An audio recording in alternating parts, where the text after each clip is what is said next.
ಆಯೋಗದಿಂದ ರಾಜ್ಯದಾದ್ಯಂತ ನಡೆಯುತ್ತಿರುವ ಮತದಾರರ ಪಟ್ಟಿಯ ವಿಶೇಷ ತೀವ್ರ ಪರಿಷ್ಕರಣೆ ಪ್ರಕ್ರಿಯೆಯಲ್ಲಿ ಸಿಎಂ ಡಿಕೆ ಶಿವಕುಮಾರ್ ಭಾಗಿಯಾಗಿದ್ದರು.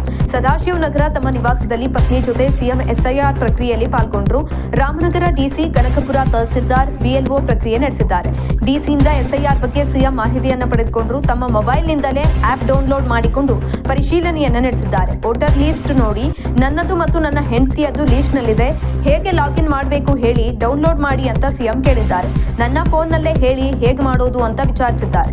ಇನ್ನು ಅಧಿಕಾರಿಗಳು ಮುಖ್ಯಮಂತ್ರಿಗಳ ಫೋನ್ನಿಂದಲೇ ಆಪ್ ಅನ್ನು ಡೌನ್ಲೋಡ್ ಮಾಡಿದ್ದಾರೆ. ಇದೇ ಸಂದರ್ಭದಲ್ಲಿ ಸಿಎಂ ಫೋನ್ನಲ್ಲಿ ಆಪ್ ಯೂಸ್ ಮಾಡೋದು ಸ್ವಲ್ಪ ಜನರಿಗೆ ಗೊತ್ತಾಗಬೇಕು ರೀ, ಸ್ವಲ್ಪ ಕನ್ಫ್ಯೂಸ್ ಆಗುತ್ತೆ ಅಂತ ಹೇಳಿದ್ದಾರೆ. ಇನ್ನು ಫಾರ್ಮ್ 8 ಅನ್ನು ಪಡೆದುಕೊಂಡು ನಿಮ್ಮ ಬದಲಾವಣೆ ಮಾಡಬಹುದು. ನಿಮ್ಮ ವಯಸ್ಸು, ಫೋನ್ ನಂಬರ್, ಫೋಟೋ ಬದಲಾವಣೆ ಮಾಡಬಹುದು.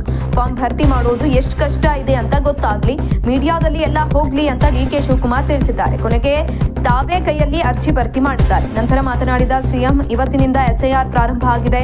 ನನ್ನ ಮನೆಯಿಂದಲೇ ಬೆಂಗಳೂರು ದಕ್ಷಿಣ ಜಿಲ್ಲೆ ಅಧಿಕಾರಿಗಳು ಪ್ರಕ್ರಿಯೆ ಪ್ರಾರಂಭ ಮಾಡಿದ್ದಾರೆ. ನಾನು ಅರ್ಜಿ ತುಂಬಿ ಕೊಟ್ಟಿದ್ದೇನೆ. ಆಪ್ ಬಳಕೆಯಲ್ಲಿ ನಾನು ಅನ್ಎಜುಕೇಟೆಡ್, ನನಗೆ ಗೊತ್ತಿರಲಿಲ್ಲ ಅಂತ ಕೇಳ್ಕೊಂಡೆ. ಆಪ್ನಲ್ಲೇ ಮಾಡೋದು ಬೇರೆ, ಆದರೆ ಅರ್ಜಿ ತುಂಬಿ ಕೊಡಿ ಅಂತ ತಿಳಿಸಿದ್ದಾರೆ. ಮತದಾರರು ಅಲ್ಲದವರಿಗೆ ಗ್ಯಾರಂಟಿ ಇಲ್ಲ. ಬಿಹಾರ, ಪಶ್ಚಿಮ ಬಂಗಾಳದಲ್ಲಿ ನಿಲ್ಲಿಸುತ್ತಿದ್ದಾರೆ. ವೋಟರ್ ಲೀಸ್ಟ್ನಲ್ಲಿ ಇಲ್ಲ ಅಂದವರಿಗೆ ನಮ್ಮಲ್ಲೂ ಗ್ಯಾರಂಟಿ ನಿಲ್ಲಿಸ್ತೇವೆ. ಬೇರೆ ರಾಜ್ಯದವರಿಗೆ ನಾವ್ಯಾಕೆ ಗ್ಯಾರಂಟಿ ಕೊಡಬೇಕು ಅಂತ ಪ್ರಶ್ನಿಸಿದ್ದಾರೆ. ಮನೆಯಲ್ಲಿ ಇರಲಿಲ್ಲ ಅಂದ್ರೆ ಹಿರಿಯರು ಭರ್ತಿ ಮಾಡಿಕೊಳ್ಳಬಹುದು. ನಮಗೆ ಫೋಟೋ ಚೇಂಜ್ ಮಾಡಿಕೊಳ್ಳಬಹುದು. 7 ದಿನದಲ್ಲಿ ಎಲ್ಲರಿಗೂ ಫಾರ್ಮ್ ಕೊಡ್ತಾರೆ. ಮತದಾನದ ಹಕ್ಕನ್ನು ಉಳಿಸಿಕೊಳ್ಬೇಕು. ದಯವಿಟ್ಟು ಫೋನ್ ನಂಬರ್ ಕೊಡಬೇಕು, ಆಧಾರ್ ಕಾರ್ಡ್ ಕೂಡ ಮಾಹಿತಿಗೆ ಕೊಡಬೇಕು ಅಂತ ತಿಳಿಸಿದ್ದಾರೆ.